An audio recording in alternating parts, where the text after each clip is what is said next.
ভাই তুর্কি সাইপ্রাসের একটা পারমিট পেপার পেয়েছিলাম আমি, কিন্তু এই পারমিটটার মেয়াদ শেষ। এখন এই পারমিটটাকে রিনিউ করা যায়? আর রিনিউ করতে কতদিন সময় লাগে? হ্যালো গাইস, প্যারাকম চিল বেশি। আপনার পারমিটের মেয়াদ ছিল 30 দিন, কিন্তু এখন মেয়াদ শেষ হয়ে গেছে। এখন তুর্কি সাইপ্রাসের যে পারমিটের মেয়াদ আপনার শেষ হয়ে গেছে, এটাকে রিনিউ করা যায়? হ্যাঁ ভাই, 100% তুর্কি সাইপ্রাসের একটা পারমিট পেপার রিনিউ করা যায় যদি তার মেয়াদ শেষ হয়ে যায়। এবং এই রিনিউ করতে কত সময় লাগে? ভাই আমার বাস্তব অভিজ্ঞতা আছে, আমি যখন আসছিলাম তখন আমারটার মেয়াদ শেষ হয়ে গেছিল। তো আমার একদিনের ভিতরে তারা রিনিউ করে দিয়েছিল, আমাদের দালাল একদিনের ভিতরে আমার পারমিটটা রিনিউ করে দিয়েছিল।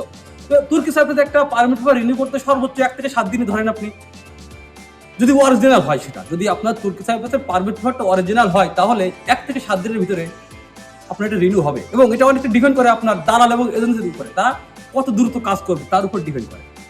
যদি আপনার পারমিট পেপারটা অরিজিনাল হয় এবং আপনার দালাল অথবা এজেন্ট যদি খুব দ্রুত কাজটা করে, তাহলে 1 থেকে 7 দিনের ভিতরে আপনার তুর্কি সাইপ্রাসের পারমিট পেপারটা রিনিউ করা সম্ভব।